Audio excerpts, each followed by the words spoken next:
Πάμε στην τηλεφωνική μας γραμμή.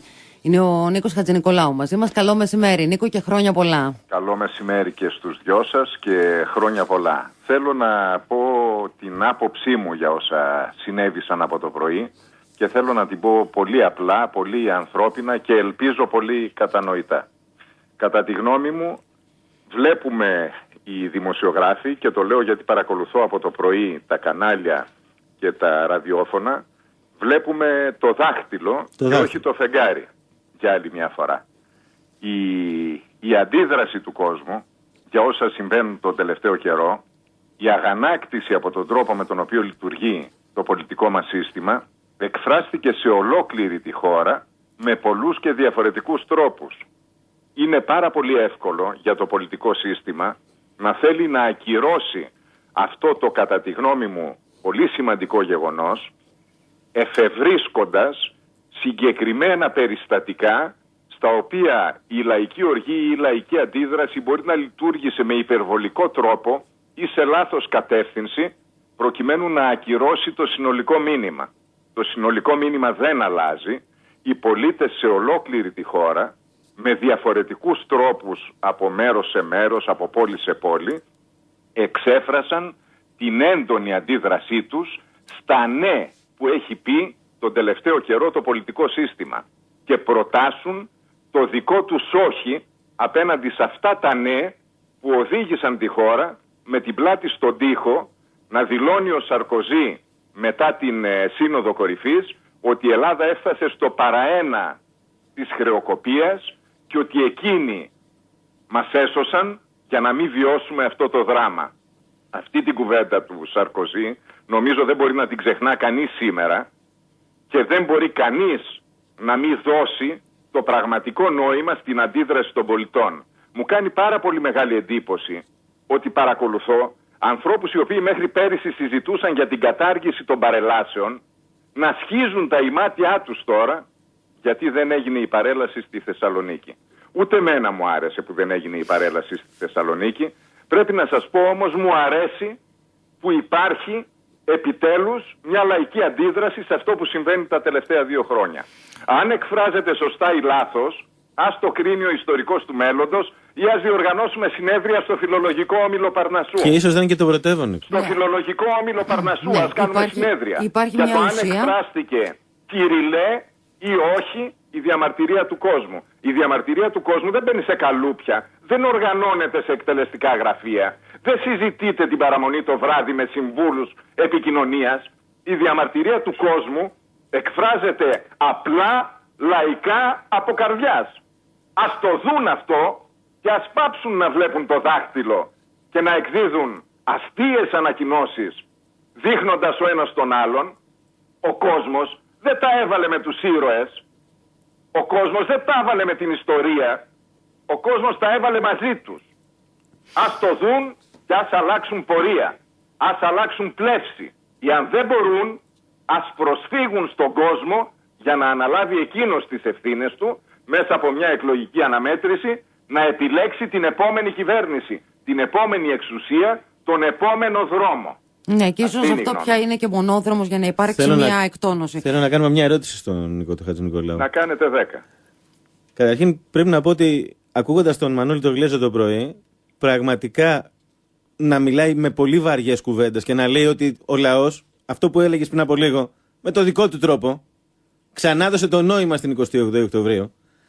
Θέλω να ρωτήσω, μήπως αυτή η κινητοποίηση, η σημερινή, η διαμαρτυρία, αυτό που ακόμα και αν δεν ξεκίναγε ως αυθόρμητο, σε αυθόρμητο εξελίσσονταν, είναι και ένας καταλήτης πολιτικών εξελίξεων. Αγαπητέ μου Γιώργο, καταρχήν τη δήλωση του Μανώλη Γλέζου, τον οποίο σέβομαι και τιμώ για την ιστορία του, θα ήθελα να την κρίνει η ιστορία. Προφανώς. Το αν η σημερινή εκδήλωση των πολιτών είναι μια νέα 28 Οκτωβρίου, πράγμα που εμένα μου ακούγεται βαρύγδουπο και δεν θα ήθελα να το προσυπογράψω, να το υιοθετήσω, θα το κρίνει η ιστορία. Κατά τη γνώμη μου, τα πράγματα είναι απλά. Δεν χρειάζονται ούτε περίπλοκες λεκτικές ακροβασίες, ούτε αναλύσεις περίπλοκες. Τα πράγματα είναι απλά.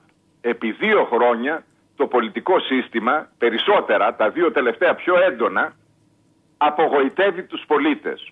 αυτή η απογοήτευση, η συσσωρευμένη απογοήτευση, όταν μάλιστα δεν τους επιτρέπουμε να διαμαρτυρηθούν στο Σύνταγμα, δεν τους το επιτρέπουμε, εκεί είναι απαγορευμένη η διαμαρτυρία, το έχουμε ζήσει τον τελευταίο καιρό, είτε με τη δημιουργία επεισοδίων, είτε με τους τείχους που στείνονται έξω από την Βουλή, είτε με την πολύ έντονη παρουσία των ΜΑΤ. Απαγορεύεται εκεί να λειτουργήσει η βαλβίδα εκτόνωσης των συγκεντρώσεων στο Σύνταγμα. Είναι λογικό να διαμαρτύρονται πλέον στους δρόμους και στις πλατείες σε όλη τη χώρα. Δεν το βλέπουν αυτό.